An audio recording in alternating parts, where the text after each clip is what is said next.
Já estamos ao vivo, podemos iniciar, né? Bom dia a todos. Aqui no Brasil, boa tarde para quem está no Moçambique nos acompanhando, né? Sou Wesley Cantelmo, sou economista, doutorando do Centro de Desenvolvimento e Planejamento Regional, CDPLAR, da Universidade Federal de Minas Gerais, aqui no Brasil.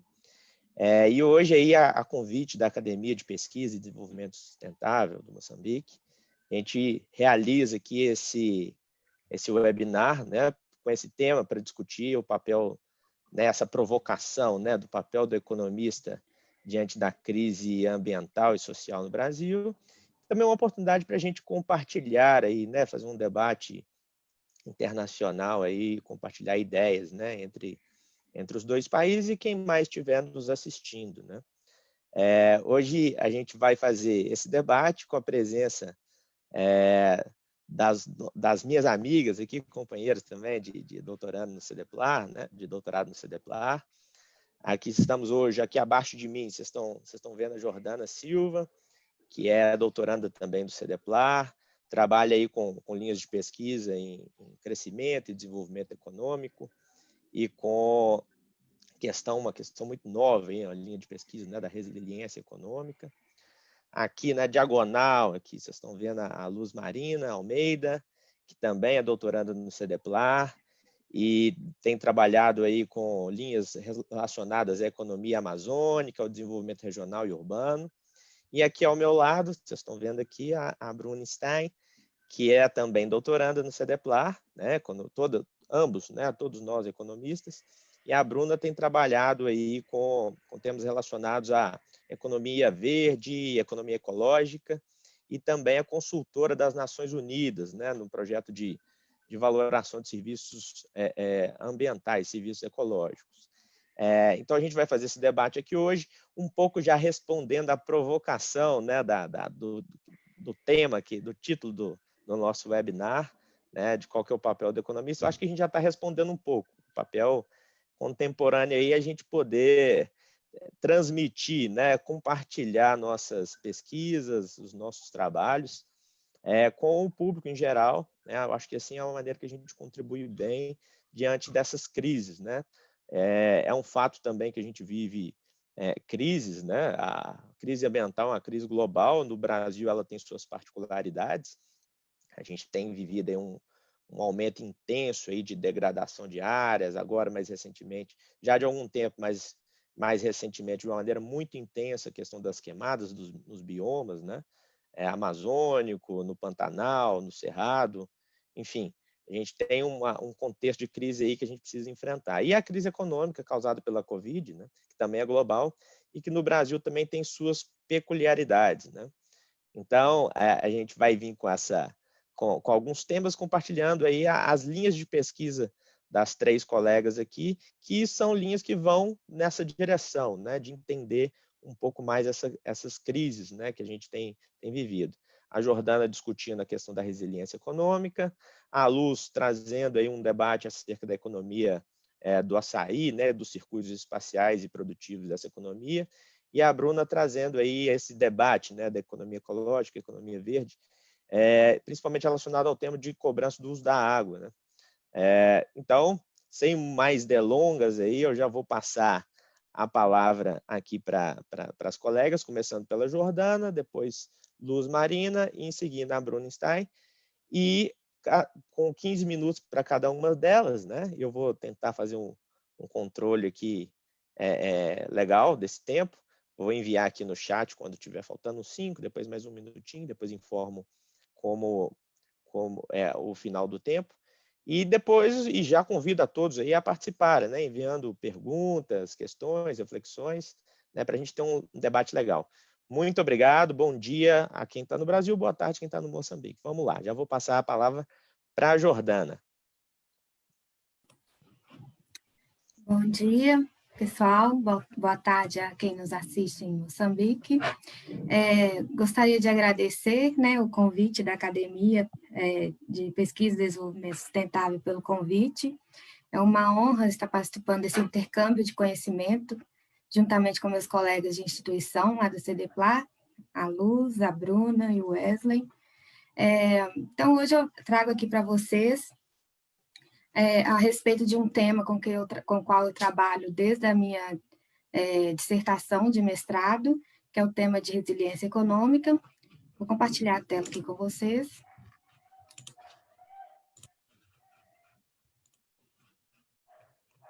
Então, como o tema dessa webinar é o papel do economista na crise social e ambiental do Brasil, o tema resiliência econômica se encaixa nessas discussões por justamente ser um tema que trata da análise de choques ou crises dentro de um sistema. Então, o trabalho de economista, como a gente sabe, né, está em todo lugar, porque a economia está em todo lugar. E nós buscamos analisar os aspectos da sociedade, da vida em sociedade, fornecendo argumentos teóricos e empíricos para o debate público, propor políticas públicas, em todas as dimensões que permeiam a vida das pessoas. E nesse contexto em que vivemos hoje, de pandemia, né, uma crise se abate sobre a economia mundial, e nada mais relevante do que se fazer perguntas sobre como será o futuro das economias após esse período de crise, né? Como será o processo de recuperação das economias mundiais pós esse processo, desse período de pandemia. E questões a respeito de qual é o efeito disso sobre o emprego. Já existem trabalhos a respeito de tentar mensurar os impactos da pandemia sobre o mercado de trabalho. Questões a respeito da capacidade fiscal de estados e países, pois os gastos que foram necessários, né, a primeiro momento, para poder lidar com a demanda da área da saúde, influenciaram e vão influenciar a questão fiscal de países e estados. No caso aqui do Brasil, principalmente, nós temos estados que, no período pré-pandemia, já enfrentavam sérias questões de dívida pública, né? E a outra questão também que permeia os trabalhos que já existem por aí é como que vai ser a questão da educação no Brasil e no mundo, porque nós temos crianças, adolescentes, universitários que perderam, de certa forma, um período de estudo com as atividades paralisadas e buscar entender qual que vai ser o efeito disso, o desenvolvimento da educação no país é relevante. E uma pergunta que está mais de acordo com o tema que eu vou apresentar para vocês aqui é como países, regiões e cidades irão reagir a esse choque, né, que é a pandemia do coronavírus. No caso, quando eu digo reação a um choque, que no caso é a pandemia, eu estou, então, trazendo esse debate para dentro da discussão teórica de resiliência.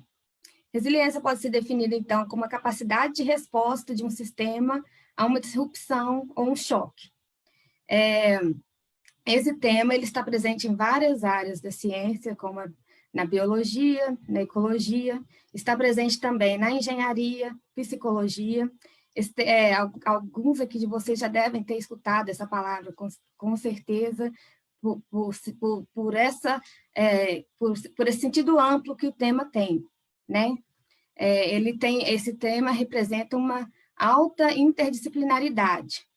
E para economia, os trabalhos que existem hoje a respeito do tema se basearam em três tipos de resiliência.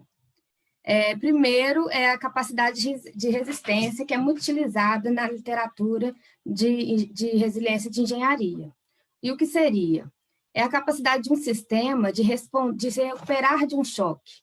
Ele está no seu estado de equilíbrio, sofre um choque, removido dessa situação de equilíbrio, e qual a capacidade que esse sistema tem de retornar ao seu steady state, seu estado pré-choque. Um outro tipo de resiliência que é comumente visto na literatura é a de recuperação, que tem sua origem na literatura de ecologia, definida, então, como resiliência ecológica, que é a capacidade de recuperação.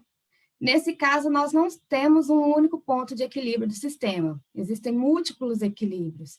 Então, qual que é a capacidade do sistema de se recuperar após sofrer um choque, mas não necessariamente voltando ao estado de equilíbrio anterior, podendo variar, ele sofre uma adaptação e podendo atingir um novo tipo de equilíbrio, uma nova configuração. E um terceiro tipo, que é a resiliência evolucionária, que já trata de uma análise da resiliência de longo prazo, que são as capacidades inerentes de um sistema que o tornam capaz de se adaptar, de se transformar ou de construir um novo caminho de crescimento ou de evolução. Então, o tema resiliência econômica, ele é discutido a partir desses três tipos de resiliência apresentado anteriormente, conforme o foco da análise da pesquisa. Então, resiliência econômica, no caso, é a capacidade, então, de resposta, de reação ou adaptação de um sistema econômico. E, nesse caso, pode ser um sistema nacional, ou um sistema regional ou local. A partir da crise de 2008, esse tema ganhou relevância, principalmente na área de geografia econômica. Autores expoentes no tema, como Ron Martin, na Universidade de Cambridge, Ron Boschman, em Utrecht, e Andy Pike, na Universidade de Newcastle, eles, a partir, então, da crise de 2008, começaram a analisar a resiliência regional, principalmente em cidades e regiões do Reino Unido e da Espanha. São os primeiros trabalhos existentes a respeito. Então, eles buscaram analisar o efeito da crise de 2008 sobre a estrutura produtiva de cidades e regiões europeias. Aí aqui eu tenho uma definição, eu trouxe aqui, eu peço licença para ler uma definição do autor Ron Martin com Peter Sunley, de 2015, no qual eles definem exatamente o que seria a resiliência econômica regional. Ela seria, então, a capacidade de uma economia regional ou local de suportar ou recuperar de choques de mercados competitivos e ambientais em seu caminho de crescimento e desenvolvimento, se necessário, passando por mudanças adaptativas em suas estruturas econômicas e seus arranjos sociais e institucionais, de modo a manter ou restaurar o seu caminho de desenvolvimento anterior ou transitar para um novo caminho sustentável, caracterizado por o uso completo e produtivo de seus recursos físicos, humanos e ambientais. Então, aqui a gente pode perceber que a área de geografia econômica, esses trabalhos que vieram surgindo na área de economia espacial também, tem direcionado mais a análise da resiliência econômica a partir da definição de resiliência evolucionária. Então, como que a estrutura econômica, os arranjos sociais e institucionais se adaptam e se reconfiguram para traçar uma nova trajetória de crescimento com finalidade de obter o desenvolvimento. Aqui, essa definição também desses autores, eles listam aqui alguns fatores que poderiam definir a resiliência econômica. Então, alguns fatores determinantes, no caso, da resiliência econômica. E aqui nós temos que a estrutura industrial, a agência de tomada de decisão, condições do mercado de trabalho, acordos financeiros e arranjos governamentais, existe uma dinâmica entre essas áreas, e cada uma delas também tem o seu papel dentro do processo da definição dessa capacidade de resposta de um sistema, no caso, o sistema econômico. E na minha atual pesquisa, eu venho trabalhando aqui dentro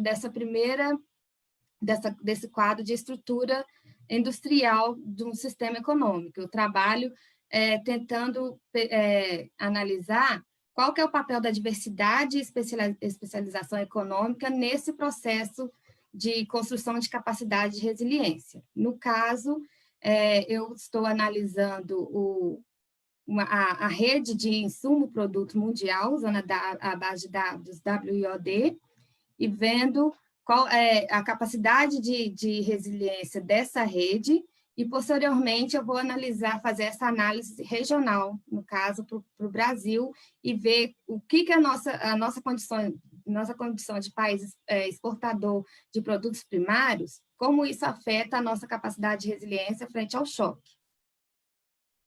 Então, o que pretendem os economistas, de modo geral, analisar a resiliência de uma economia?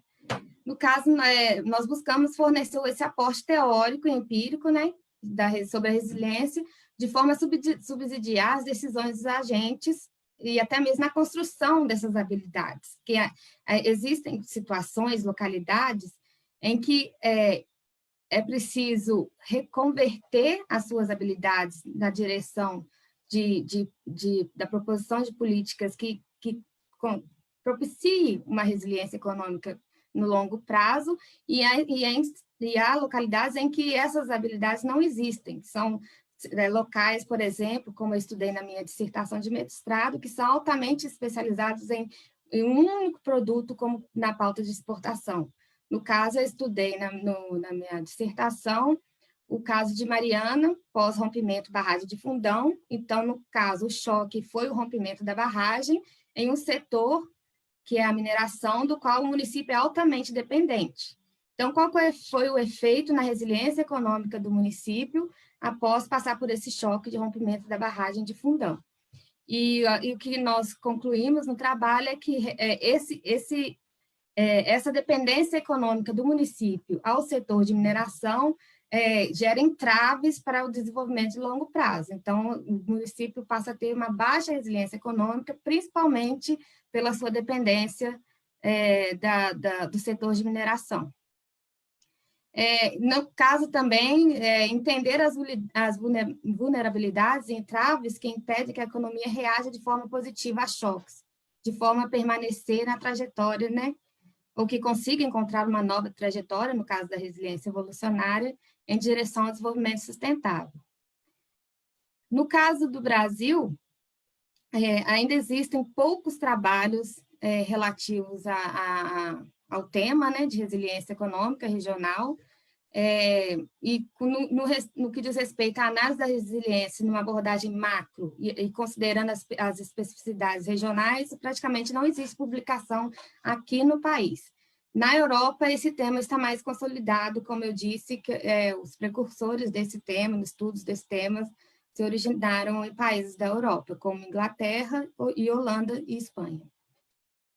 E nós agora no Brasil, assim, até onde a gente saiba, é o primeiro grupo que está surgindo aqui, que é um grupo que chama Resilihe, que é um grupo que estuda resiliência econômica regional, do qual eu faço parte, com pessoas que têm interesse pelo tema, estão produzindo sobre o tema, ou já têm algumas publicações a respeito.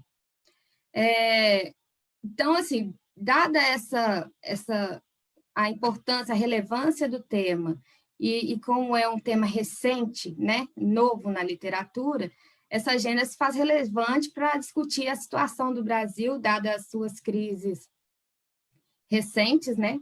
Nós já víamos vivendo uma recessão econômica no período pré-pandemia, agora aprofundando com a pandemia. Então, trazer essa discussão sobre a resiliência para discutir a situação do Brasil e de outros países também, é uma abordagem importante para poder entender, para poder ampliar essa discussão de por que o crescimento econômico alcançado no país nos últimos, em períodos diferentes, né, de década de 70 para cá, não foi capaz de levar o país a um desenvolvimento econômico sustentável. Nós precisamos entender os fatores, habilidades, estrutura que caracteriza essa estranha, eu uso essa palavra estranha, maneira de responder a choques, porque em 2008, teoricamente, o Brasil respondeu bem a esse choque, né? Mas por que isso não se manteve no longo prazo? Isso quer dizer que a resiliência econômica do país para a crise de 2008 não era sustentável, né? Não havia habilidades e características para manter essa recuperação no longo prazo. Então, nós temos essa estranha maneira de responder a choques, na qual persistem essas mazelas da desigualdade, concentração de renda e marginalização, que torna a nossa economia incapaz de ser resiliente no longo prazo, né? Então é isso, eu fiz uma breve apresentação sobre o tema, eu estou dentro do tempo, Wesley?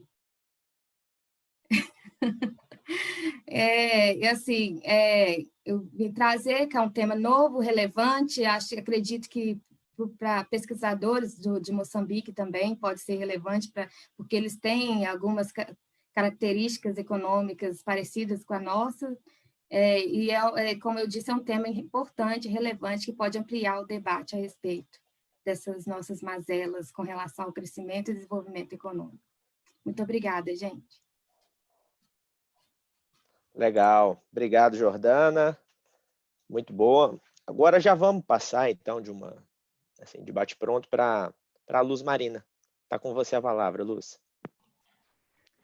Bom dia a todos. Primeiramente, aos amigos e pessoas que estejam assistindo aqui no Brasil e também aos amigos que estejam assistindo em Moçambique. Agradeço a oportunidade que a Academia de Pesquisa e Desenvolvimento Sustentável de Moçambique está aqui nos possibilitando. E é um prazer duplo, porque é um momento de troca e estar aqui com amigos, né, do CDPLAR, pesquisadores que eu admiro e tenho o prazer de estar acompanhando nesses últimos 3 anos de doutorado. Então, dando início à minha apresentação,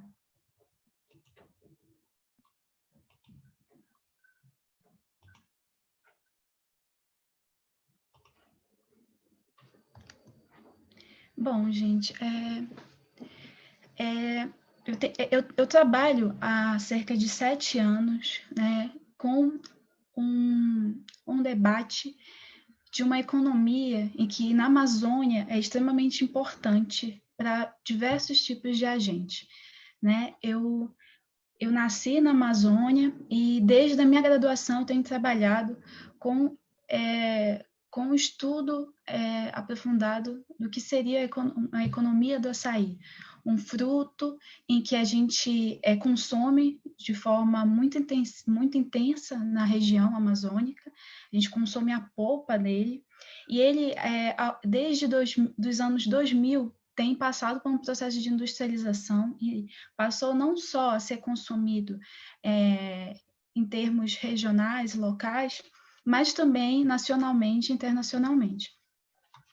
E aí, desde então, dadas pesquisas desde a época da graduação e mestrado, nós temos entendido que existe um circuito de produção espacial e que, ao longo dessa trajetória de doutorado, a gente tem tentado analisar a participação também social, socioespacial dessa produção e qual a relevância disso para a região amazônica, dado que vivemos em uma região com características do subdesenvolvimento, não como uma fase, mas como algo estrutural da nossa formação, né, como região, como no contexto de uma região brasileira, né? Então, assim, tentando contextualizar, a economia do açaí, ela tem sido discutida por nós a partir da tentativa de identificação da sua organização econômica, e a gente tem entendido que ela tem 3 grandes subsistemas de forte capilaridade no território amazônico e que organizam a produção, a comercialização, a distribuição e o consumo, que se expande além da região. Então, a gente tem uma forte produção agroextrativista, que tem tomado também altas proporções de produção em terra firme, cultivada. Temos também um forte e intenso mercado informal, mas que, na verdade, a gente vai tratar ele como um mercado, uma economia popular na região metropolitana de Belém, e um mercado de processamento e exportação da polpa. Só para tentar situar, né, aos amigos que possam estar assistindo, Belém fica ao nordeste do estado do Pará, que fica ao norte do Brasil.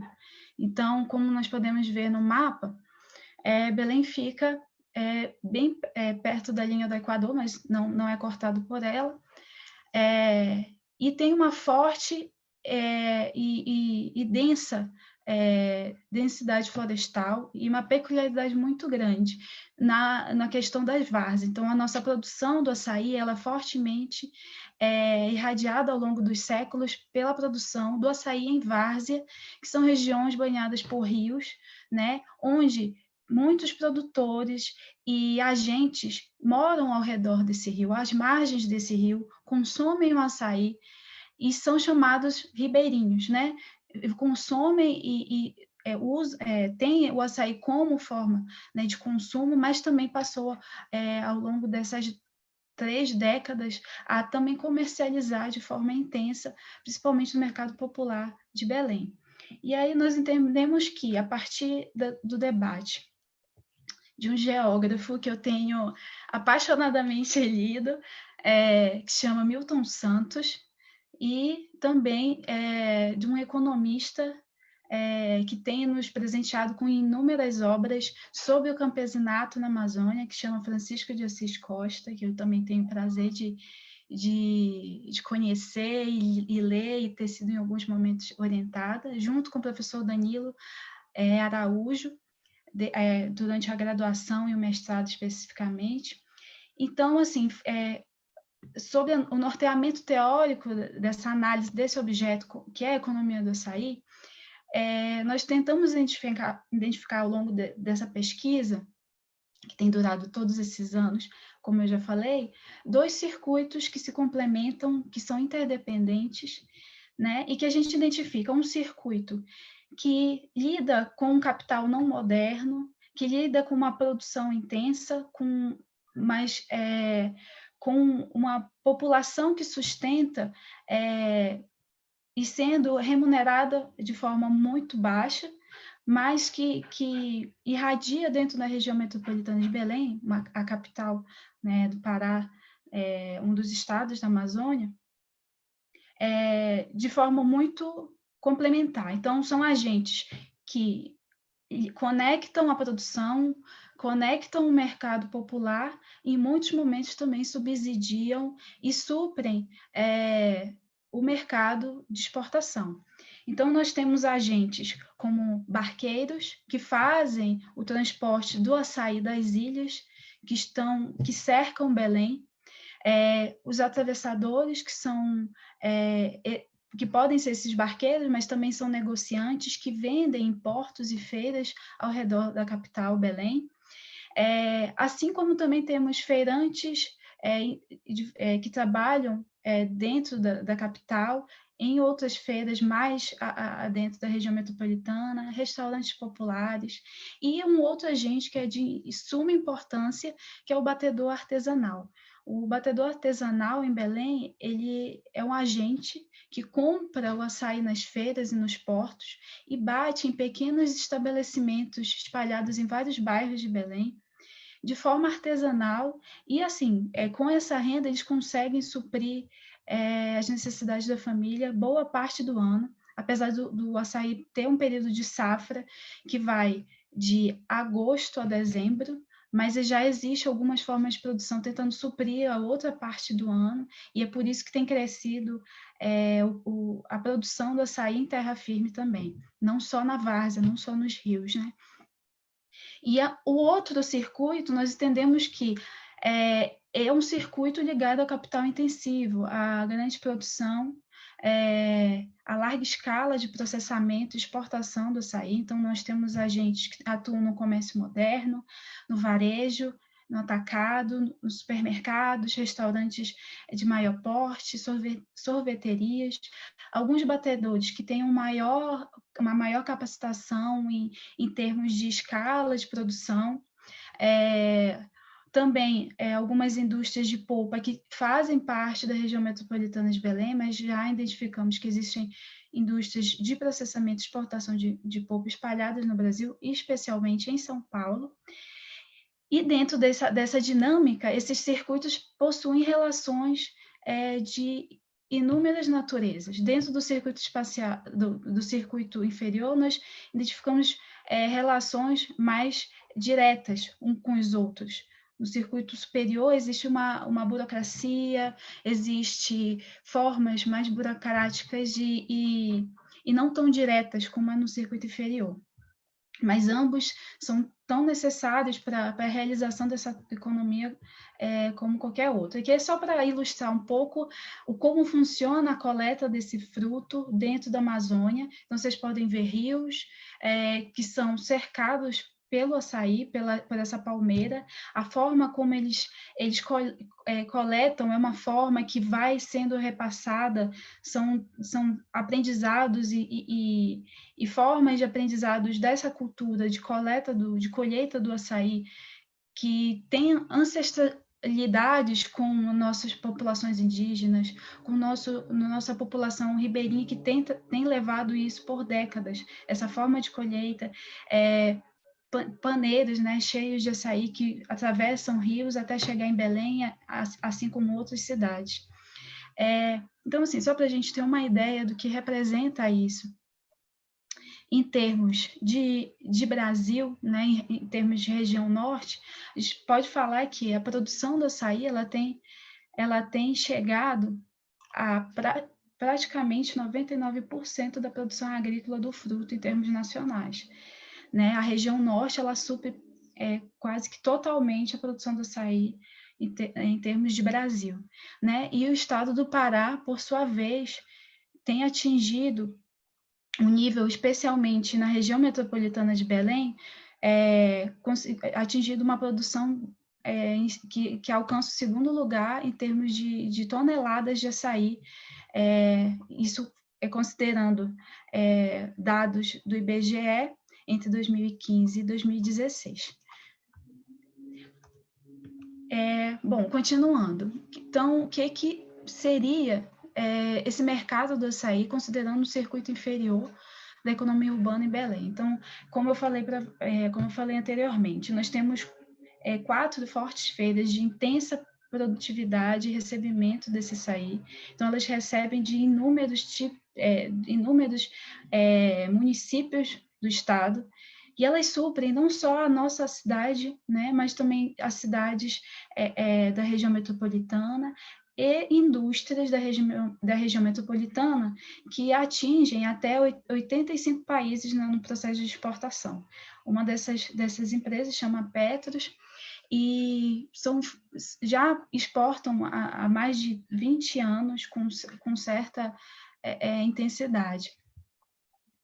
Aqui também para ilustrar como é que funciona esse processo de recebimento e abastecimento da região metropolitana em uma das maiores feiras da América Latina, que chama Ver-o-Peso, se encontra na capital, Belém. Então, a gente pode identificar a chegada desses vários, diversos paneiros, toneladas e toneladas cotidianamente, né, que suprem esses agentes. Aqui abaixo, que vocês podem ver, são os chamados batedores, né? São agentes que estão espalhados ao longo da cidade de Belém e em outros municípios e batem o açaí de forma artesanal a um preço muito baixo para a população. E por todas essas características, a gente pode considerar que são agentes que organizam, que fazem parte de um circuito inferior da economia urbana de Belém. Dados de uma instituição que chama Casa do Açaí, que é uma casa que ela capacita e torna esse batedor mais atualizado em termos de condições sanitárias do batimento do açaí, do processamento do açaí, registra que foram registrados e capacitados em 2018 cerca de 5.300 batedores artesanais. Isso é o que está registrado pela Casa do Açaí, mas existem muitos outros batedores que ainda estão nesse processo de capacitação, que já atuam há muitos anos, mas que precisam se atualizar, principalmente pelas condições, as condições sanitárias, evitar a questão da doença de Chagas, que é uma situação muito delicada, que graças a Deus, nos últimos anos tem sido controlada por essa nova forma, né, de tratamento do açaí.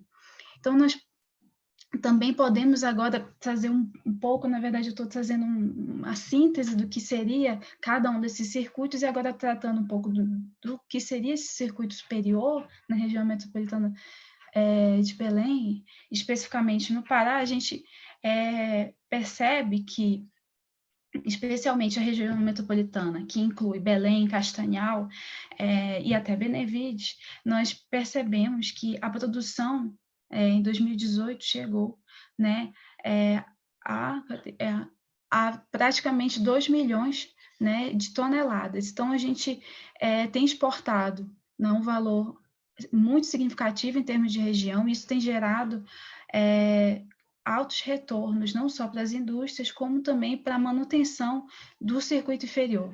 Esses dois circuitos estão intensamente conectados, e aí a gente pode entender que o Estado ele tem como grandes compradores, né, em termos de Brasil, São Paulo e Rio de Janeiro, né, eles aparecem como os principais importadores em termos de Brasil, chegando a muitas toneladas. E quando a gente trata, né, de volume, só um instante, de volume, segundo dados da Cefa, volume de exportação em termos,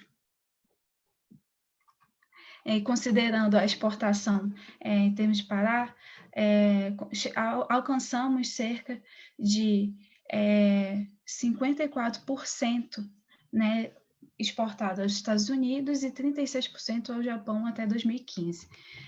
Então, assim, para tentar apenas situar, né, sintetizar como esse circuito superior também tem se desenvolvido, com a intensidade de exportação do Pará e com uma forte produção na região metropolitana de Belém, considerando que Castanhal, uma das cidades da região metropolitana de Belém, traz aproximadamente 30 empresas que estão cadastradas no sindicato, né, de industriais de frutas, e eles trabalham, né, basicamente, né, em estruturas parecidas com essa, né, não existe uma alta tecnologia nesse processamento, mas existe uma grande compra, né, de extrativistas para poder processar todo esse açaí e transformar ele em mix, como vocês podem ver abaixo.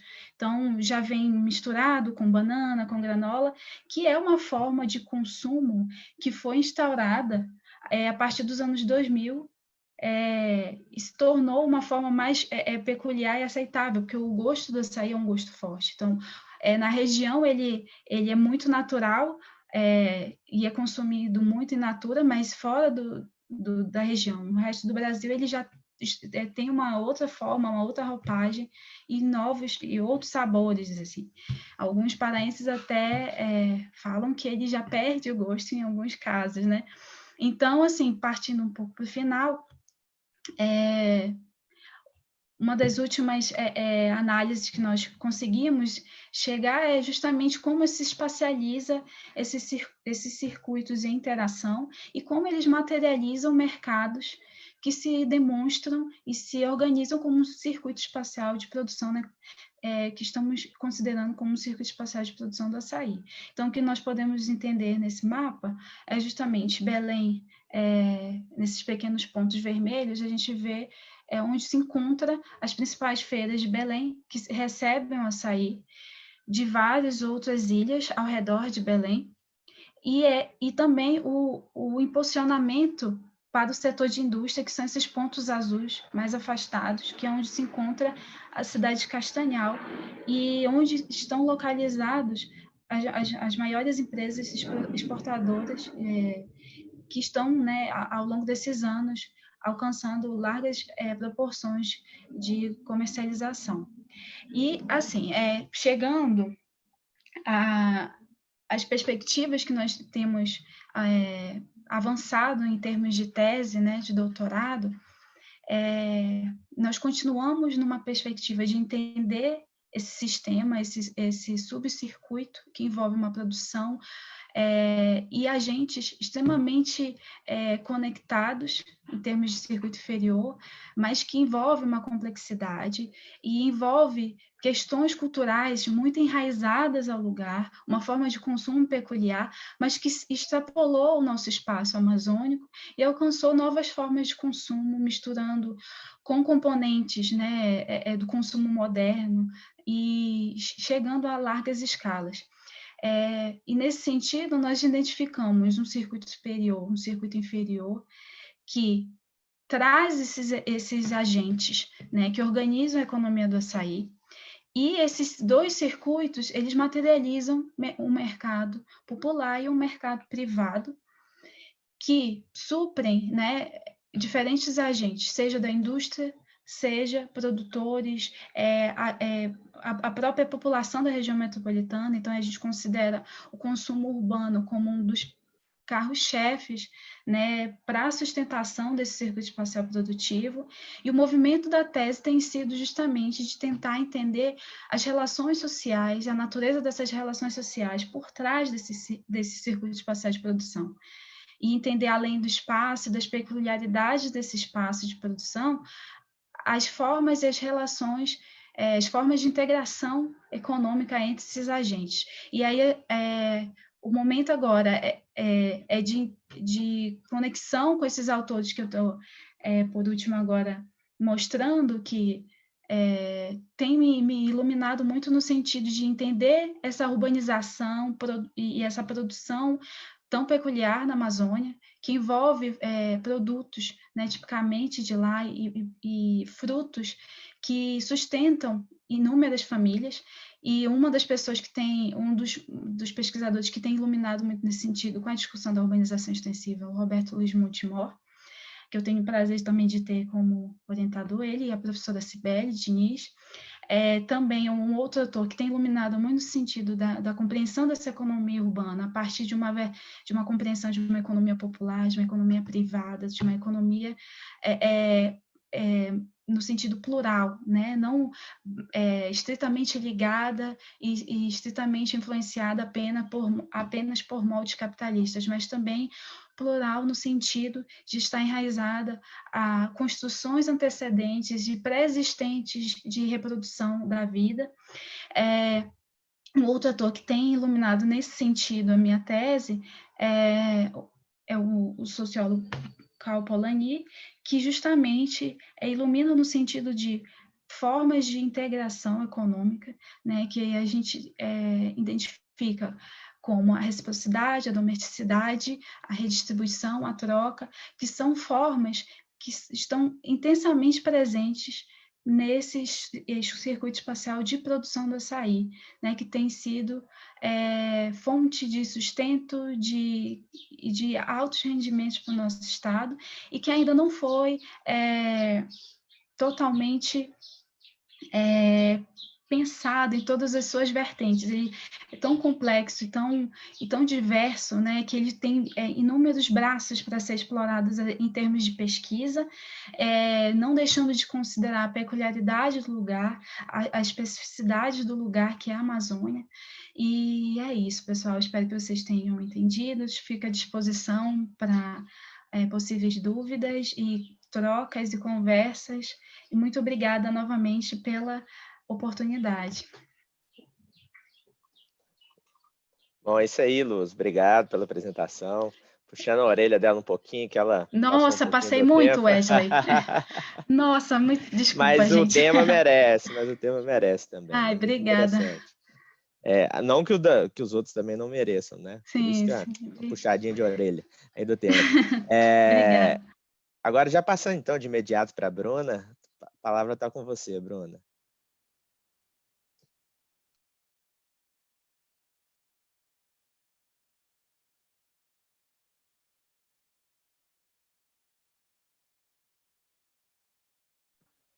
Seu microfone está fechado aí, Bruna. Microfone, pronto. Estava procurando como é que... Deixa eu tirar aqui. Bom dia, boa tarde. Bom dia, pessoal, os colegas daqui do Brasil, né? Boa tarde os colegas de Moçambique. Bom, acho que é uma honra assim como estar debatendo e conversando e apresentando essas agendas de pesquisa com o pessoal, fazendo essa troca com o pessoal de Moçambique. Eu agradeço também o convite, e ouvindo também meus colegas do CDPLAR, da UFMG, que traz pesquisas muito interessantes e relevantes, né, para a gente repensar o nosso modelo de desenvolvimento econômico, à luz nessa perspectiva mais local da economia da biodiversidade, do açaí, né, no Pará, e a Jordana com essa análise bem profunda, né, de resiliência. Então, de como que a gente pode pensar a resiliência econômica em diferentes aspectos. Bom, eu vou tentar contribuir aqui com essa, trazendo uma introdução breve sobre a relação da economia e meio ambiente, e apresentando também brevemente a questão dos recursos hídricos, né, da gestão dos recursos hídricos, sob a ótica da gente questionar a cobrança, que é um instrumento econômico importante para poder custear os investimentos da bacia hidrográfica e internalizar o uso da água no processo produtivo, tá? Que é um tema da minha pesquisa no CDPLAR, de doutorado. Bom, a questão da interdependência, né? A economia ela foi se dissociando muito da questão ambiental, né? E isso, apesar de a gente ter tido em vários momentos da história do pensamento econômico, né? A questão de definição de valor, a importância da terra, né? Na definição do valor, a questão da renda da terra, né? De Ricardo, enfim, a terra ela foi, quando a Revolução Industrial fez com que a gente passasse a olhar mais para o capital físico, né? Pela transformação e a importância das infraestruturas, do beneficiamento, da produção do produto acabado, né? E da produção do produto manufaturado, né? E das indústrias. E a gente cessou, de uma certa forma, a olhar para a essência dos recursos, né? Da importância da questão ambiental. Então, se a gente for, né, pensar na etimologia da palavra, né, oikonomos, né, a economia vem de oikonomos, da norma da casa, né, a ecologia como a lei da casa, né, elas estão muito associadas, né, são duas ciências que uma muito mais social e a outra uma ciência natural, né, mas elas deveriam estar muito mais associadas, né. E a gente foi se distanciando muito disso, né, ao ponto de hoje a gente ver claramente a crise ambiental, ecológica, econômica e ecológica conjunta, né, com problemas de mudanças climáticas, crise hídrica, erosão da biodiversidade, por aí vai. Então, é meio que a partir dos anos 60, né, que a ecologia começa a olhar para a questão das atividades humanas, em decorrência da interferência que as atividades humanas passam a causar na questão ecológica, né, nos fluxos ecológicos. Então, os problemas ambientais são percebidos na ótica do impacto antrópico, né, decorrente da poluição, contaminações e perda de biodiversidade. E outro aspecto da artificialização da natureza, né, pela tecnologia. Então, isso é algo que o Milton Santos fala muito também, né, a artificialização do meio natural, para ele poder prover, né, para a sociedade água, energia, e ele como um grande provedor de serviços e de ativos para atender a demanda das cidades, né?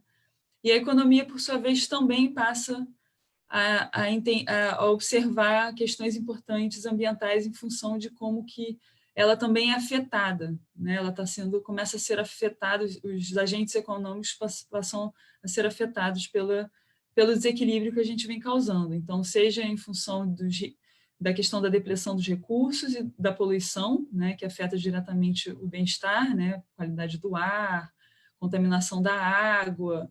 Então, são novas reflexões e temas que passam a ser abordados pela economia.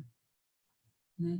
Então, sob a ótica quantitativa, né, em função de um crescimento demográfico, econômico, qualitativo também, são de modificação dos modos de produção. Né? E isso tudo decorrente de uma aceleração do ritmo de crescimento econômico, né, que isso vai causando cada vez mais impacto em termos de demanda de insumos naturais, né, como também de impacto em relação a emissões e efluentes, né, rejeitos, né. Então, na teoria, a gente tem muitos pensadores que trabalham na questão, que vêm trabalhando e debatendo a questão ambiental, e aí, em geral, eles diferenciam a teoria ambiental neoclássica com a teoria ambiental ecológica, né? De certo, são muito distintas, mas hoje a gente tem que tentar unificar elas, porque, infelizmente, né, na época de construção, né, deveria ter passado esse slide primeiro, a teoria da economia ecológica é originária do Georges Kohlrugger, né, que escreve a Lei da Entropia e o Processo Econômico, em que ele faz uma crítica fortíssima a toda a teoria neoclássica do crescimento, e trazendo isso antes mesmo desse livro, ele faz uma análise crítica em relação à definição das premissas da função de utilidade dos agentes, de racionalidade perfeita, de busca pela otimização da utilidade e da dificuldade que a gente tem de matematizar isso tudo, né? E aí ele traz a lei da termodinâmica, né, como explanação de que o sistema econômico faz parte de um sistema maior, né, que é o ecossistema, que provê esses recursos, né, que são finitos, né? E então a leitura é que a economia ela faz a extração de baixa entropia, né, que são esses recursos dados e que tem uma baixa emissão e um baixo conteúdo energético, e o sistema econômico emite uma alta entropia.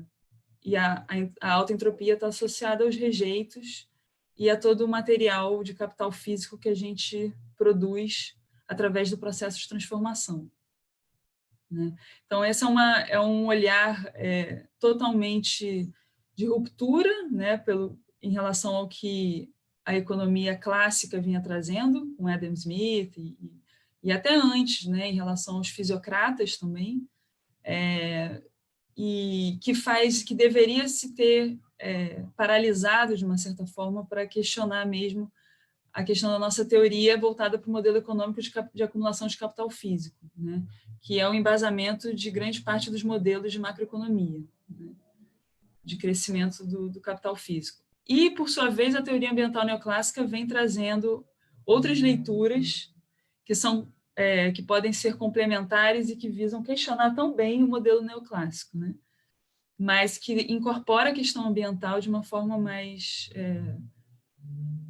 relevante, né? Então, a gente tem a incorporação de extração dos recursos naturais na função de produção, como se eles estivessem retornando, né, à função de produção. Então, tem a diferenciação de renováveis e não renováveis, né?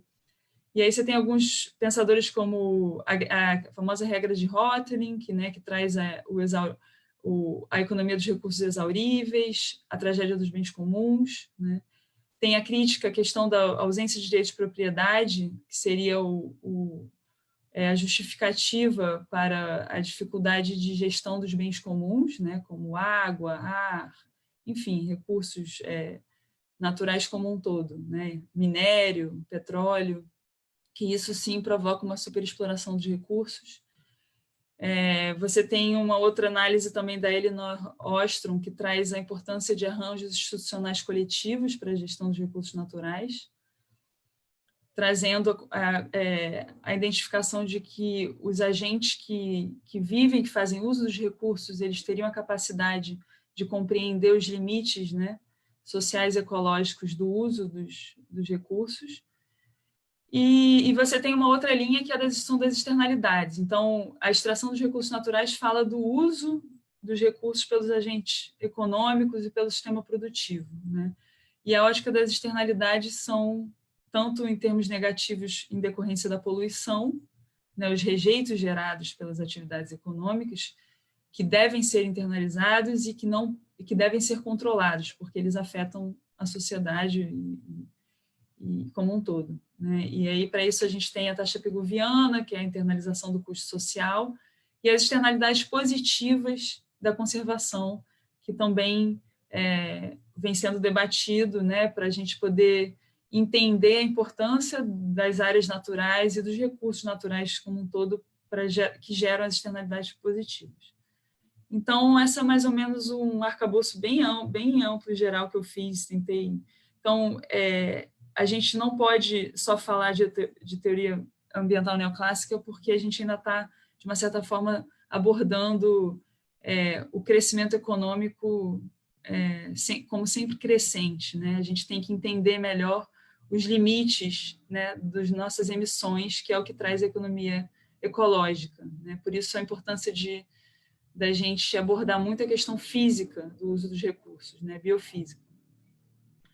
Então, agora eu vou entrar na minha agenda propriamente de pesquisa, que é voltada para a questão do uso da água, né, no sistema econômico. Então, a água é um bem comum, né, e ela tem uma política nacional de recursos hídricos, mas ela carece muito de regulação econômica sobre o uso dela, né? Principalmente regulação do uso do insumo, né, da água, em função da importância da água para o sistema produtivo, né? Então, a água é um bem de domínio público, né? Ela é reconhecida pela Política Nacional de Recursos Hídricos como recurso natural limitado, né?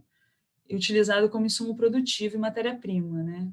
E é por isso que se vê a importância de inferir um valor econômico, não que ela tem um valor social antes de tudo, né? Que é um bem substituível, né? Não substituível, insubstituível. Então, a gente é muito complexo estabelecer um valor monetário, né? Mas ela tem um valor econômico como um todo, porque ela é limitada, né? Em certos locais você pode ter uma crise hídrica e você ter a superexplotação do recurso. Em função de mudanças climáticas, a gente vem causando tendo um contexto cada vez de menos chuvas e rios cada vez mais secos, né? Então, é por isso a importância de entender o valor econômico, né? Mas isso é um tema de debate bem profundo, né? A questão do valor econômico em si. Então, o que a gente tenta, através do valor econômico, é fazer a melhor gestão da água para a gente garantir uma gestão adequada de uso do solo, né? Que possibilite a manutenção da qualidade e da quantidade hídrica nas bacias hidrográficas para atender a demanda hídrica da população, né? E, por consequência, das atividades econômicas, né? Para manter a produção e por aí vai. Então, no contexto, a gente acha que realmente o Brasil é um dos países mais abundantes em água, mas a gente vem sofrendo cada vez mais situações de escassez hídrica, né? Então, a Agência Nacional de Águas, ela tem um relatório, né, o Conjuntura de Recursos Hídricos de 2018 aponta que entre 2013 e 2017, 51% dos municípios brasileiros decretaram situação de emergência ou calamidade pública devido a secas ou estiagem, ou seja, é muito expressivo, né, em função tanto de mudanças climáticas como também do mau uso e a má gestão dos recursos hídricos. A evolução dos usos da água está diretamente relacionada ao desenvolvimento econômico, né? Ou seja, crises hídricas podem provocar crises econômicas, né? E também associado ao processo de urbanização, né? Ou seja, associado ao uso do solo, com previsão. E a gente tem um aumento, né? Em função do processo de urbanização, a gente tem uma previsão de aumento de retirada de água, né? Então, eles estimam um aumento de 24% até 2030. O principal uso de água no país, em termos de captação direta, é irrigação para a agricultura, seguido de abastecimento humano, ou seja, irrigação a gente tem 52%, abastecimento humano 23,8%, indústria 9,1%. Bom, então, diante, né, dessa diversidade de agentes que fazem uso da água, né, existe um contexto de conflito de uso da água em várias regiões, né? Tem também as hidrelétricas, né? O Brasil é fortemente dependente de água em função da nossa matriz energética, que é limpa, né? Mas que é fortemente dependente dos cursos d'água, né? Então, o conflito de uso ele se dá em decorrência de desequilíbrio entre diferentes usos produtivos e aspectos de quantidade e qualidade de água, né? Ele vem sendo agravado pelas mudanças climáticas e está aliado a um aumento de desmatamento, né, que interfere diretamente na recarga hídrica das bacias hidrográficas, que interfere diretamente nas chuvas, né, nos rios voadores, e falta de investimento em infraestrutura também de proteção de recursos hídricos, né? Então, a gente vê a importância cada vez maior de ter instrumentos para gestão e aprimorar a gestão de recursos hídricos no país, né? E a gente tem legalmente, né, estrutura legal, né, para instaurar esses instrumentos, que é a cobrança pelo uso dos recursos hídricos. É um instrumento econômico que tem três principais, que é definido no artigo 19 da lei, né, da Política Nacional de Recursos Hídricos, desde 1997. E os três principais objetivos da cobrança estritamente, não é uma tarifa, né, pelo uso da água, ela tem um objetivo bem preciso, que é fazer com que os agentes econômicos reconheçam a água como um bem econômico, para dar ao usuário uma indicação de valor, ou seja, a gente fazer uma pressão, como se fosse um sinal-preço, né? Ou seja, ele precisa ter um uso racional, né? Incentivar o uso racional da água, incentivar também, né, redução de efluentes, lançamento de efluentes. E o terceiro objetivo é obter recursos financeiros para financiar programas e intervenções nos planos de recursos hídricos, que são através dos planos que a gente tem as ações para a gestão das bacias hidrográficas, né? Então, a cobrança não é um imposto, mas é uma remuneração pelo uso do bem público, cujo preço é fixado a partir da participação dos usuários da bacia, da sociedade civil e do poder público, né? É uma estrutura de gestão compartilhada. Então, a cobrança ela é difícil de ser implementada, porque você tem uma pressão política muito grande para que ela não seja implementada, né, pelos grandes usuários da água, como o setor agrícola e industrial. E é por isso que é importante debater o seu aprimoramento, né? Bom, então, no contexto brasileiro, né, a gente tem uma pauta exportadora muito fortemente baseada em commodity agrícola, né? E atrelado a isso, a gente tem o conceito de água virtual, ou seja, toda a nossa pauta exportadora faz com que a gente tenha uma exportação de água, né, direta e indireta, embutida nos produtos, né, agrícolas, né? Então, você tem uma literatura que aborda a questão do fluxo de água virtual exportado, que destacam sempre o Brasil como um dos principais países exportadores de água, né? Você tem ferramentas econômicas que fazem a modelos de insumo-produto e equilíbrio geral computável, que são frequentemente utilizados para avaliar o impacto da economia sobre o uso da água, né, e a precificação, né, sobre o impacto da precificação na economia. Análise de decomposição estrutural, esse é um artigo que eu participei, demonstra que a exportação ela é um dos principais componentes da demanda final que impulsiona o aumento do uso da água, né, exclusivamente pelo setor agricultura, pecuária e silvicultura.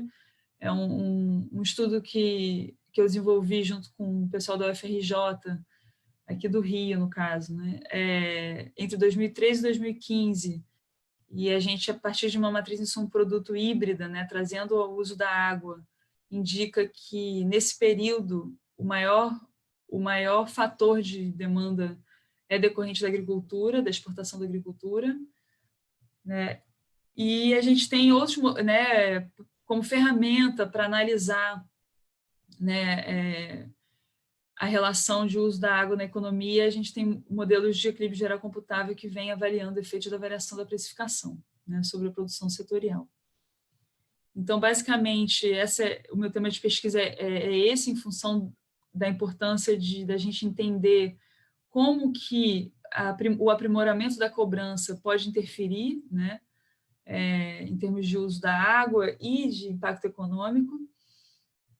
Esse aí traz à tona, na verdade, com muita clareza, como que a gente não aplica cobrança no território nacional. Então, dos 10, né, no mapa da esquerda, a gente tem os comitês de bacia interestaduais, né, São Francisco, Parnaíba, o Rio Doce, Paraíba do Sul, Piranhas-Açu, né, Rio Grande, PCJ. A gente tem apenas o azul escuro, né, são comitês em que a gente tem a cobrança implementada efetivamente. O azul claro são comitês que a gente ainda não tem a cobrança implementada. E à direita, os recursos hídricos, a implementação da cobrança nas bacias estaduais, né? Então, isso também mostra, em amarelo, a gente tem os comitês de bacia criados, né, os comitês de bacias estaduais criados, e em azul escuro, os comitês de bacia estaduais em que a cobrança é implementada. Então, todos esses outros, né, comitês de bacia criados, né, que a gente vê em amarelo e azul claro, em amarelo a gente não tem cobrança e azul claro a gente tem cobrança em fase de implementação. Tá? Ou seja, toda essa região, né, que a gente não tem a cobrança implementada é toda uma área de produção em que não tem implementação e arrecadação pelo uso da água, né? Ou seja, a gente não tem nenhum recurso para fazer a gestão das bacias hidrográficas. Bom, então, essa, na verdade, é a faixa dos preços atualmente praticados. Então, além da gente ter uma maioria, né, de comitês de bacia sem implementação da cobrança, o preço praticado, né, o preço público unitário praticado, ele é muito baixo, né, o que faz com que a arrecadação seja muito, muito baixa para a execução das ações na bacia. Então, Paraíba do Sul, a captação bruta ela não chega nem a 1 centavo metro cúbico, o consumo chega a 2 centavos, né? O lançamento de efluente chega a 7 centavos o quilo, né? Então, o Rio Doce é a bacia, o comitê de bacia que implementa o maior preço público, né, de 2 centavos a captação bruta e de 3 centavos por transposição de rio, e de 14 centavos por quilo, né, de DBO lançado. Então, além da gente não ter no território todo um panorama de falta de aplicação de cobrança, a gente tem ainda uma arrecadação muito, muito baixa. Aqui é a curva de crescimento de arrecadação no Brasil, né? Então, ele começa em 96, né? Ele começa mais em 2004, né? Que foi com a implementação da cobrança no estado do Rio. E ele vem crescendo. Então, a curva em amarelo são os comitês de bacia estaduais, que são muito mais numerosos que os comitês de bacia interestaduais, e aí, como eles vem ocorrendo um aumento de aplicação de cobrança nos comitês estaduais, a gente tem uma curva mais crescente de arrecadação, né, por eles, né? Então, hoje os comitês, até 2018, né, são os dados da Agência Nacional de Águas, a gente tem uma arrecadação que ultrapassa um pouco 400 milhões em 2018, e para os comitês federais a gente não passa de 55 milhões, né? Então, essa é mais ou menos a ordem de grandeza de arrecadação no Brasil. Aqui a gente tem a distribuição da arrecadação, de como se dá, né, o pagamento, né, por setor, né, por comitê de bacia. Então, a gente vê que, em geral, o saneamento, o setor de abastecimento de água público, né, para o abastecimento humano, em geral, na maioria dos comitês, é o que mais contribui, né, no pagamento. Então, Paraíba do Sul, o comitê de PCJ, né, de São Paulo, do estado de São Paulo, São Francisco, a gente chega a 80%, então o Rio de Janeiro também, o estado do Rio de Janeiro 84%, São Paulo 79% de saneamento, Indústria é um pouco... Depois do saneamento, a gente tem a indústria, e lá embaixo a gente tem agropecuária, né, que é o setor que mais consome. Então, no comitê da Paraíba, que a gente tem o maior percentual de arrecadação pelo setor de agropecuária, que é 60%, em Verde Grande, que é 49%, e São Francisco, 14%. Né? Nos outros comitês, o setor agropecuário contribui muito, muito pouco. Né? Então, basicamente, essas são as perguntas que eu gerais, né, que eu estou fazendo, que a gente faz, né? Qual é efetivamente o atual valor pago pelo uso da água pelas atividades econômicas, né? A gente questiona se o preço atualmente aplicado ele é ótimo na perspectiva de uma busca de eficiência ambiental e econômica, ou seja, o que é arrecadado hoje, a pergunta objetiva, econômica, né, e ambiental o valor que é arrecadado hoje, ele consegue atender aos investimentos necessários na bacia, né, para poder garantir que sejam feitos os investimentos de recuperação de áreas degradadas, para garantir a captação hídrica, né, pelas florestas, investimentos em controle de erosão, investimentos em acompanhamento e monitoramento da quantidade e qualidade da água. Né? O Comitê de Bacia exige investimentos e ações muito precisas, e atualmente eles não têm recursos para isso. Então, a ideia é entender se essa arrecadação está possibilitando isso, porque caso não esteja, estaria implicando em riscos e vulnerabilidades, né, econômica e ambiental. Diante da necessidade de aprimoramento, né, dos instrumentos econômicos para a melhoria da gestão de recursos hídricos, qual é o impacto da variação da precificação sobre a intensidade hídrica e a produção da economia? Porque como em função do fato da gente ter uma pressão política dos usuários muito grande para não aumentar o preço da água, não se aumenta, né? Mas a gente não sabe o impacto econômico disso. Possivelmente pode ser irrisório, né? Então, é isso que a gente quer tentar responder. E uma outra problemática interessante é a aplicação dos instrumentos econômicos poderia contribuir para a remediação dos custos econômicos associados a eventos extremos de escassez hídrica. Então, eu acho que essas são as principais perguntas, né, que eu faço, e acredito que a gente consiga responder responder algumas delas para a gente poder ter um aprimoramento da gestão de recursos hídricos, considerando melhor, né, o impacto econômico no uso da água. É isso, muito obrigada. Vou parar aqui. Opa. Sim, obrigado, Bruna. Ótima apresentação. Eu queria convidar as pessoas que estão assistindo, eventualmente, para mandar suas perguntas. Eu tenho aqui uma questão que eu preparei para cada uma de vocês, assim, para a gente, né, puxar um pouco esse debate. E se não tiver nenhuma outra pergunta aí das pessoas que estão assistindo, a gente encaminha aí para o encerramento. Mas, basicamente, assim, bem rapidinho, né, só para a gente fomentar um pouco aí do debate, para a Jordana, acho que ficou bastante claro a importância aí de arranjos institucionais, né, e de política econômica, talvez como o centro da capacidade de desenvolvimento de competências que se colocam como fatores de resiliência, vamos dizer assim, né? No caso aí da absorção desses choques, né? Então, eu queria colocar isso para a Jordana, né? Como que ela tem visto, assim, né? A importância de uma agenda pública necessária para a absorção desses choques, né? Ou seja, para a construção dessa resiliência.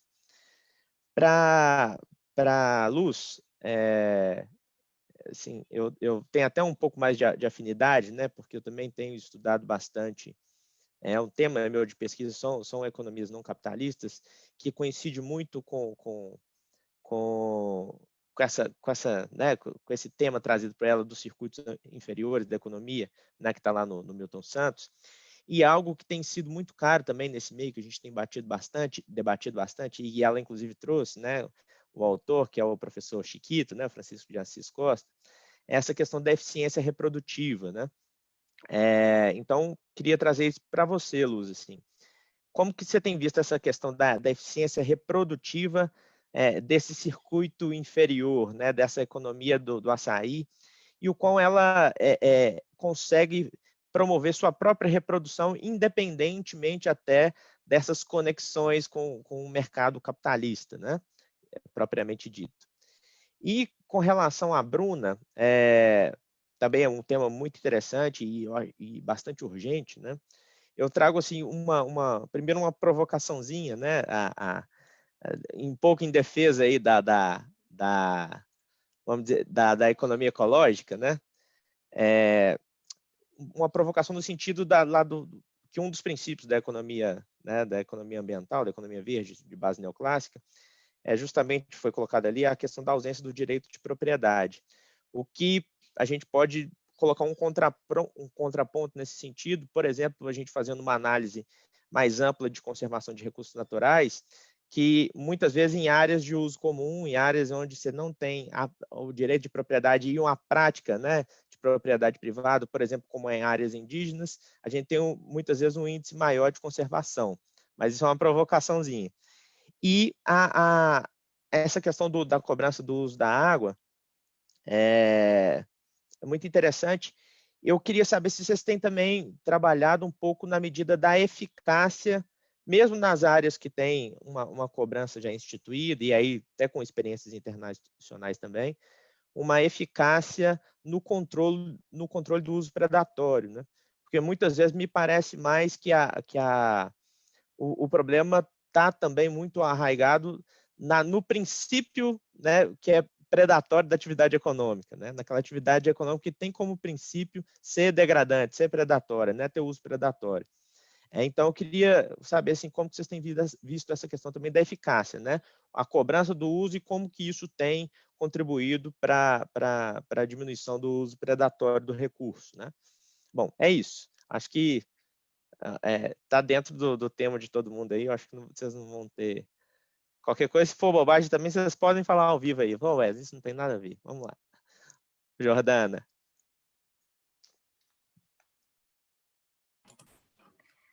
Vamos lá. O que eu tenho percebido nos trabalhos que já publicados e até mesmo nos que a gente tem desenvolvido, é que sempre que, ao final do trabalho, uma das estratégias possíveis e que os resultados geralmente apontam é para a questão da governança. No caso de Mariana, por exemplo, como eu disse, nós analisamos o choque do rompimento de fundão sobre a economia local. Mariana, de certa forma, tinha atributos que poderiam contribuir para a consolidação dessas capacidades de resiliência, como, por exemplo, um alto índice de empregabilidade, a condição fiscal do município relativamente estável, porque o município recebia um bom volume de arrecadação, principalmente como efeito, né, do processo de exploração do minério no território. Só que a questão de gestão e governança local sempre foi um entrave nesse processo de desenvolvimento dessas habilidades,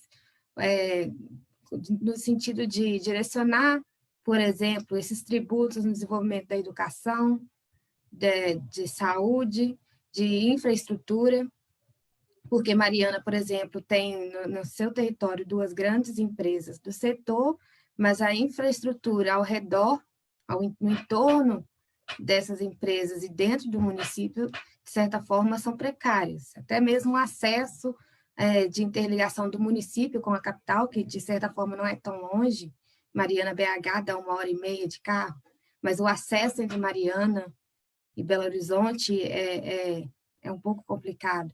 Então, assim, os trabalhos sempre apontam nesse sentido.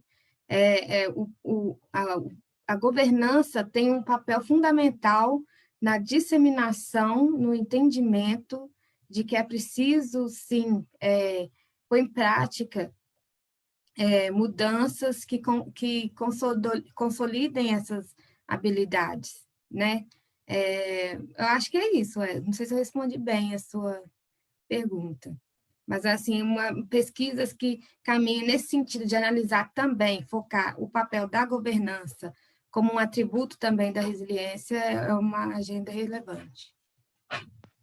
Legal, obrigado, Jordana. Luz?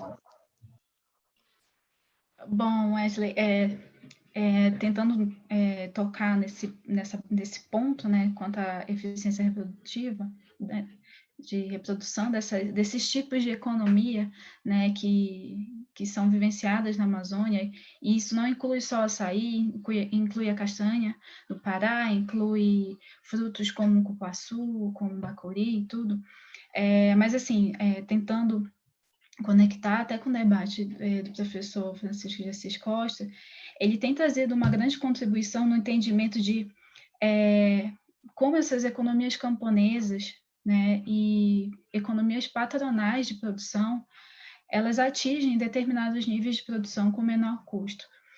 Mas, quando a gente fala de uma lógica camponesa agroextrativista do açaí, a gente vive uma dicotomia, né, no sentido de que as ilhas de Belém, elas estão mudando a sua paisagem, e aí você identifica um grande manejo, né, do açaí. Então, a paisagem é dominada pelos açaizeiros, né, pelas palmeiras, e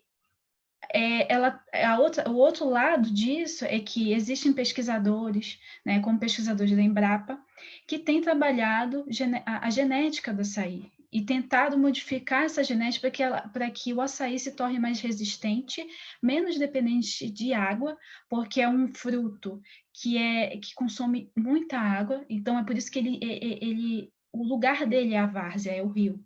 Então, o trabalho tem sido intenso no sentido de modificar a composição do açaí para que ele se torne resistente e suporte uma produção em larga escala em terras firmes. E é o que está sendo investido pelo circuito superior. Algumas empresas estão até investindo e recebendo essas informações da Embrapa, e formou-se até uma associação de produtores que são também exportadores, e estão reproduzindo esses formatos de açaí, né, modificados geneticamente para produzir o ano inteiro, né? Porque o açaí da várzea, ele tipicamente ele atinge uma produção máxima em meados de agosto e dezembro, ali em janeiro.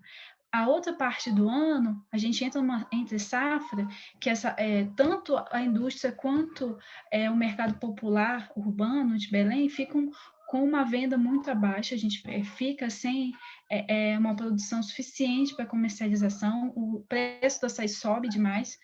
Então, assim, na safra, né, no segundo semestre, o açaí chega dentro da cidade, por exemplo, a R$5 o litro. Durante a entre-safra, ele pode chegar a 30, até R$40 o litro.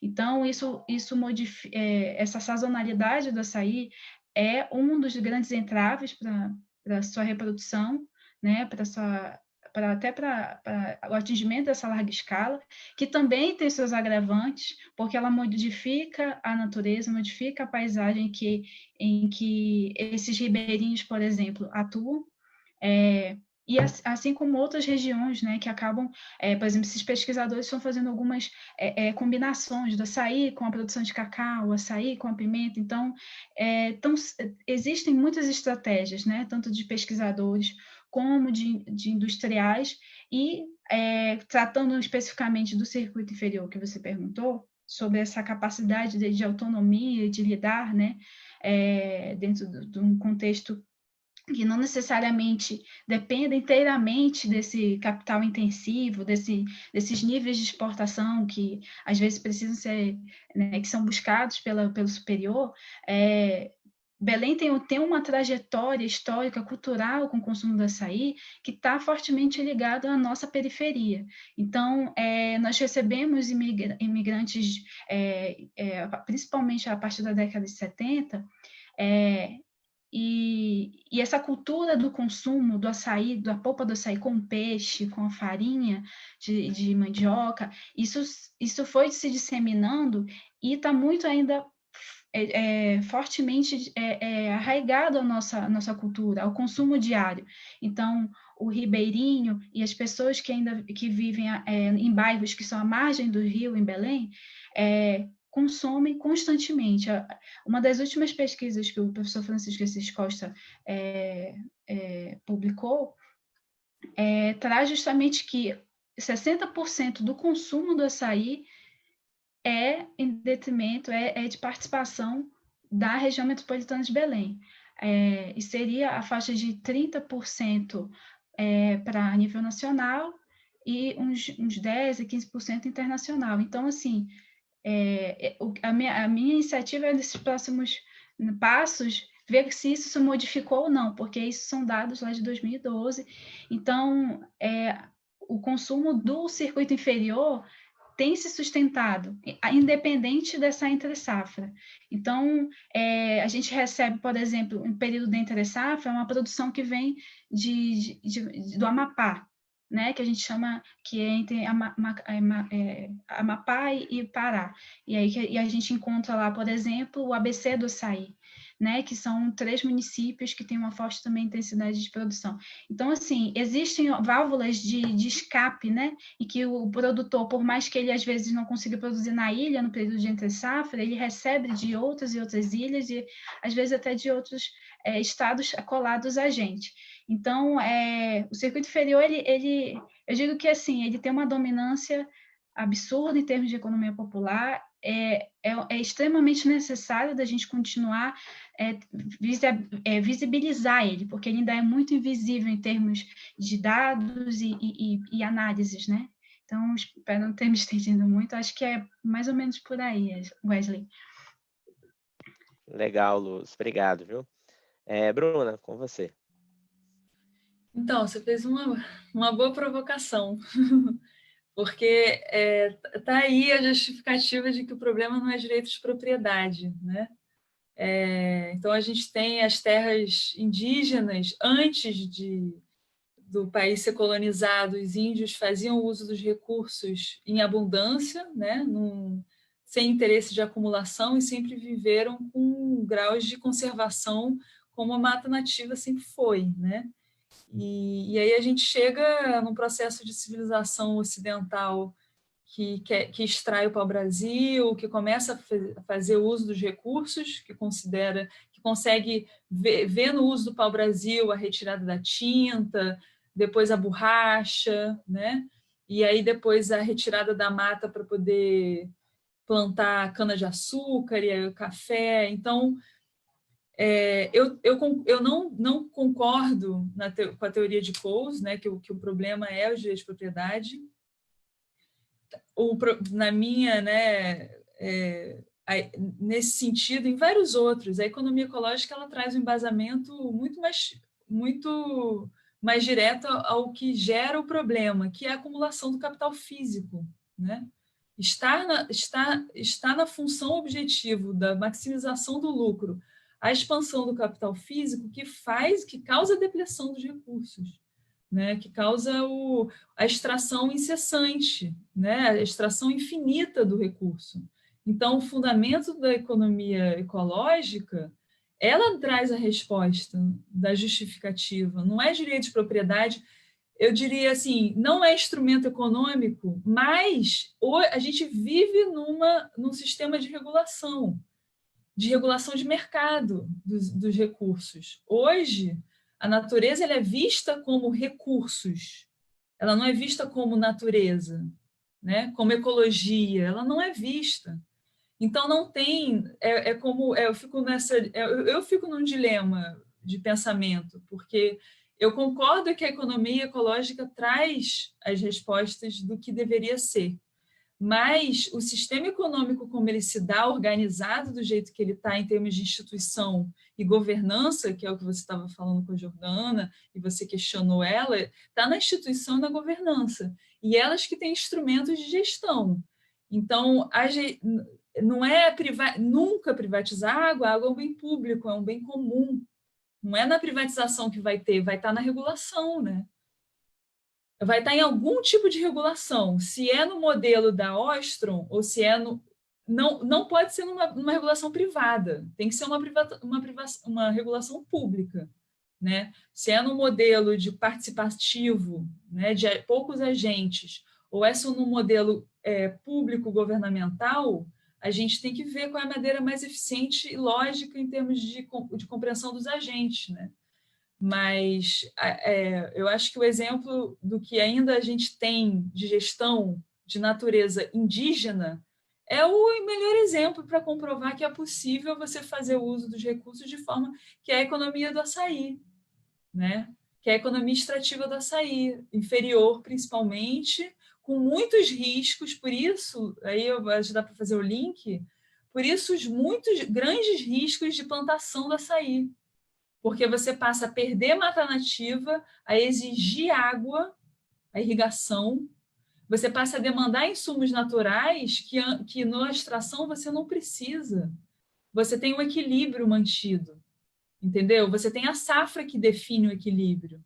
O limite é a safra, entendeu? Então, assim, eu acho que é uma discussão muito importante, assim, a gente passar de um modelo de extrativismo sustentável do uso que mantém que mantém o tempo de regeneração, o tempo é fundamental para não comoditizar, não gerar commodities, não gerar na floresta que você tinha não só o açaí, mas você podia ter o cumaru, você podia ter vários outros produtos, você passa a ter só açaí. É um empobrecimento, né, de insumos e de recursos, né? Então, eu acho que é importante sempre entender a lógica da acumulação, né, da acumulação do capital, da busca pela acumulação. Então, eu acho que aí eu acho que a questão da água, né, quando você falou do uso predatório. Quando você fala de uso predatório, eu vejo duas formas de uso predatório da água que a gente tem. A gente tem o uso predatório não só em captação, mas de mudança de uso do solo, é um tipo de uso predatório, porque quando você extrai floresta pela agricultura, por exemplo, ela interfere na água de duas formas, não só na captação, ela interfere na mudança de coberturas da terra. Entendeu? Porque quando ela tira a floresta, ela reduz a captação hídrica do lençol, a captação hídrica da bacia. Então, o uso predatório está tanto na mudança de coberturas da terra, e aí é gestão de uso do solo, e isso os comitês de bacia fazem através das restrições em áreas prioritárias de recarga. Então, a gente tem o que a gente chama áreas prioritárias de recarga hídrica nas bacias, que são os topos de morro, e aí tem são as APPs, principalmente, né? Onde estão as nascentes e tal. E você tem as restrições regulatórias, que é de outorga, né? Então, por exemplo, você tem uma quantidade de demanda hídrica de vários agentes, irrigação, indústria, abastecimento. Aí a Agência Nacional de Águas tem que controlar até que ponto se está extraindo e fazendo a captação, né? Porque você pode estar reduzindo, captando mais do que a vazão ecológica do rio, né? Então, eu acho que essa pergunta perpassa muito mais de como se vai se dar a gestão da bacia como um todo do que o preço. Só que o preço é necessário, principalmente para os agentes entenderem, né? E para eles entenderem que tem que ter um investimento na bacia, né? Para acompanhar, para fazer um monitoramento, para fazer o reflorestamento. Hoje, no Rio, por exemplo, a cobrança é utilizada para fazer os pagamentos de serviços ambientais, que é o reflorestamento, né? Então, acho que é por aí, assim, acho que a água perpassa vários temas, né? Não é só o uso da água para insumo produtivo, não, é gestão de uso da terra, uso do solo e uso múltiplo, né, do uso da água. Acho que é por aí. Legal demais, Bruna. Muito boa reflexão, muito interessante. Bom, acho que a gente pode ir partindo agora para o encerramento. O nosso colega aqui, o Eduardo, colocou uma questão, mas eu queria propor o seguinte, de cada um já fazer um arremate mesmo, uma fala final, e incorporar essa reflexão que ele propôs no final, né? Que eu acho que a gente até discutiu um pouquinho aqui nos 3 temas, né? Seria o papel aí dos setores público e privado nesses temas que vocês levantaram, né? Seja na questão da resiliência, né? Da necessidade de aumento de resiliência aos choques econômicos, no caso aí da economia e dos circuitos, né? Inferior e superior da economia do açaí, e também nessa questão da regulação do uso da água, né? Então, eu queria pedir para vocês já fazerem falas finais aí, né, para o público, e, se possível, incorporando essa reflexão que nos foi solicitado aí. E aí a gente já se despede do pessoal, tá certo? Então, vamos lá na mesma ordem. Jordana. Então, essa questão da participação, né, público-privada digamos, na construção dessa capacidade de resiliência, existe a literatura bem recente também de especialização inteligente, que é um tipo de especialização que seria uma opção para situações, no caso de regiões como eu citei, Mariana, ou de outros lugares altamente dependentes de um único setor produtivo, que é a construção de uma especialização construída a partir de todos os agentes pertencentes à economia. Então, seria o engajamento, a liderança desse processo de especialização inteligente seria iniciada, né, pelo setor público, de governança, só que ele não seria a única autoridade nesse processo. Então, teria a participação dos empresários, que se faz bastante relevante, porque é a partir da abertura do empresário em diversificar, ajudar a diversificar uma economia a partir de setores ou atividades intensivas em tecnologia, ou que haja inovação de alguma espécie, e também da sociedade no geral, os trabalhadores, universidades, todos esses agentes construiriam, então, esse processo de especialização inteligente.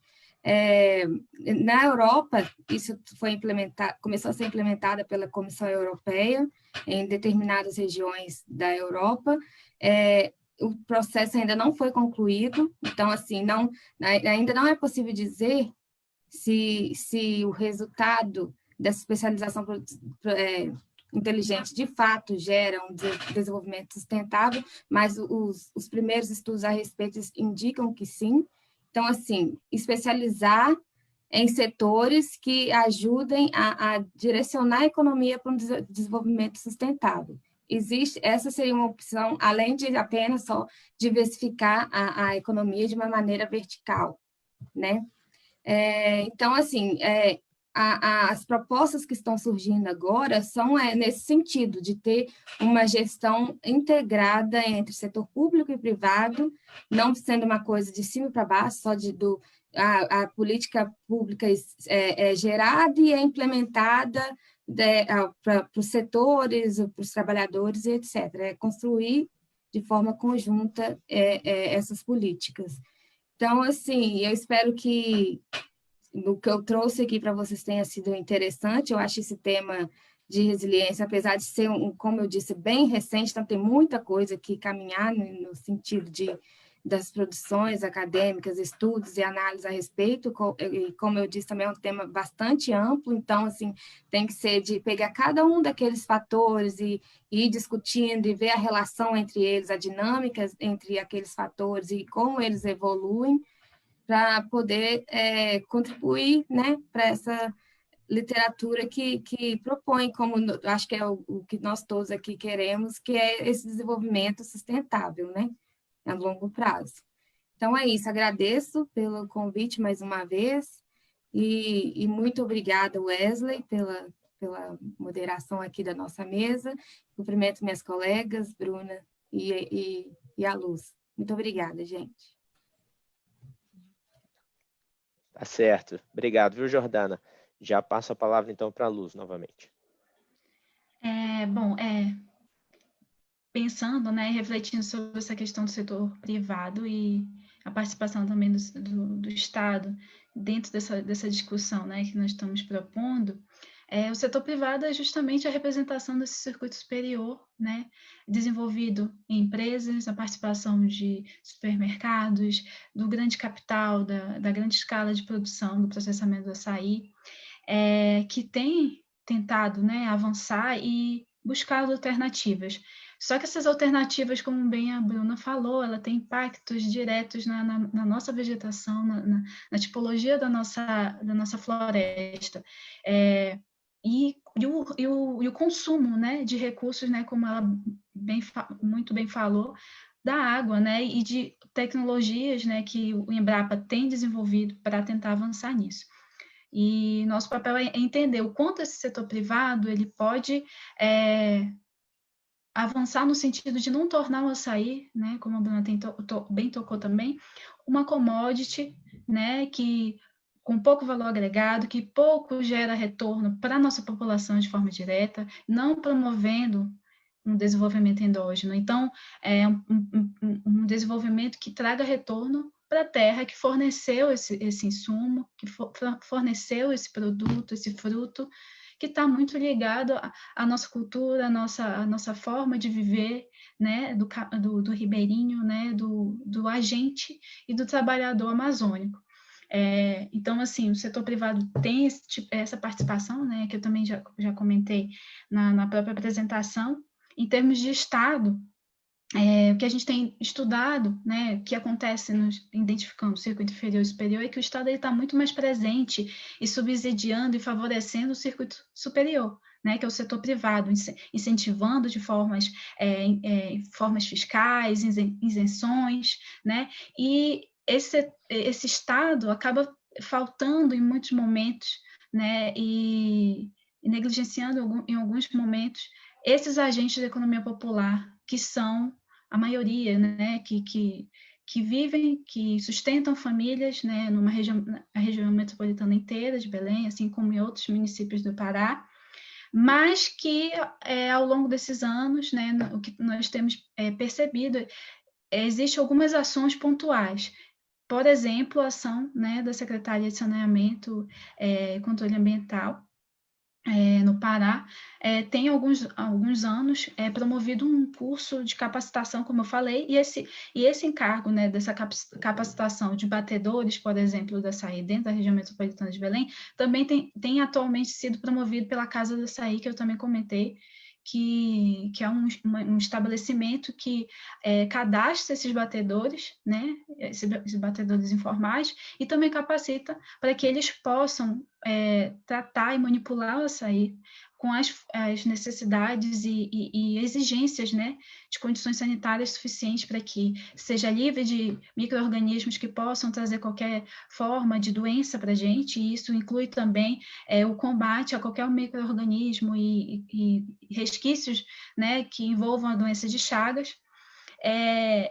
E existem alguns planos, né, o governo passado do Estado e esse atual continuam, né, na tentativa de atuar frente a alguns arranjos que eles chamam de arranjos de produção que tem uma imagem, né, uma capacidade, né, potencial futuro, que inclui a produção do açaí, assim como também como o arranjo do açaí que eles consideram como um setor, né, potencial, existe também um setor de produção de joias artesanais, que envolvem minérios e madeira e alguns componentes, né, que foram liberados, que já estão também sendo exportados. Assim, o Estado ele tem alguns passos que têm sido desenvolvidos para ajudar o inferior, mas ainda não suficientes, né? Pensando num desenvolvimento endógeno, pensando em possibilidades que repassem e incluam o desenvolvimento desses agentes, né, amazônicos e tragam retornos, né, necessários e de reprodução da vida e não apenas, né, retornos baixos, né, enfim, como eu falei, o açaí ainda é vendido um valor muito baixo, mas esse retorno ainda continua não sendo suficiente para o desenvolvimento desses agentes, principalmente no que tange o circuito inferior. Eu gostaria de agradecer a participação e o convite. Agradecer também a moderação brilhante do nosso amigo Wesley Cantelmo, que também é um pesquisador maravilhoso, como essas duas outras inspirações que a gente tem aqui. Foi um prazer enorme estar aqui com vocês, ouvir, aprender, e espero que a gente possa levar essas conversas a mais adiante, seja com amigos aqui do Brasil, seja com amigos de Moçambique. Muito obrigada. Obrigado, Luz. É muito bom ter amigo, né? É bom que a gente recebe uns elogios gratuitos aí. Amigo é bom demais. Obrigado, e já passa a palavra aí para a Bruna. Opa, bom, eu vou ser bem breve, então, que a gente... não, eu acho que a temática da água é uma temática universal e planetária, né? Então, eu gostaria de incentivar os pesquisadores, né, de Moçambique a questionar como é que vocês fazem, como é que o país vem fazendo o uso da água, entender os riscos de uso pelas atividades econômicas, qual é a estrutura de governança que vem sendo implementada para a gestão de uso da água, e se existem instrumentos para aprimorar e garantir, porque sem água não tem vida, né? A gente não vive sem água. A África como um todo passa subsaariana, né? Passa por problemas gravíssimos decorrentes das condições ambientais do ecossistema africano, né? Mas o contexto de Moçambique eu não conheço, né? Mas o que eu já li é que vocês são exportadores de commodity agrícola também, né? E a agricultura em todos os países é a que mais demanda água. Por isso que os países que não têm água importam bens agrícolas, né?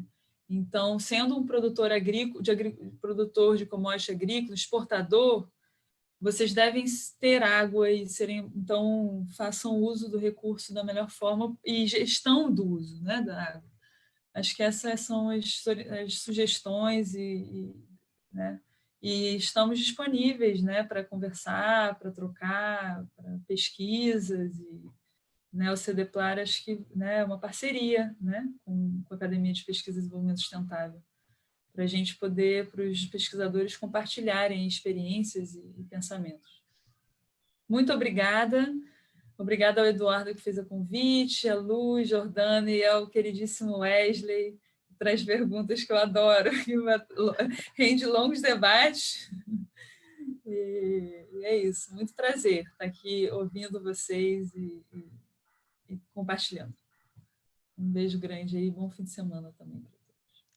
É isso aí. Obrigado, Bruna. Obrigado, Luz. Obrigado, Jordana. Foi um prazer enorme estar aqui, poder, assim, né, junto com o pessoal que está assistindo e que vai assistir ainda, né, compartilhar um pouco aí da pesquisa de vocês. Foi um prazer. Quero agradecer também à Academia de Pesquisa e Desenvolvimento Sustentável do Moçambique, na figura principalmente aí do Eduardo, que fez o convite. Para mim foi uma honra também poder ter a oportunidade de mediar esse debate. E fico à disposição, né? Nos coloca à disposição aí para outros momentos. Também é um interesse muito grande, né, de conhecer mais aí das pesquisas sendo desenvolvidas em Moçambique e também dos temas que são latentes, né, da oportunidade da gente também compartilhar e atuar aí mutuamente, né? Já nesses 45 anos aí de relação diplomática entre os dois países, e eu acho que isso tem muito mais frutos a surgirem aí dessa relação. Então, agradeço muitíssimo e até a próxima. Um abraço aí para todos.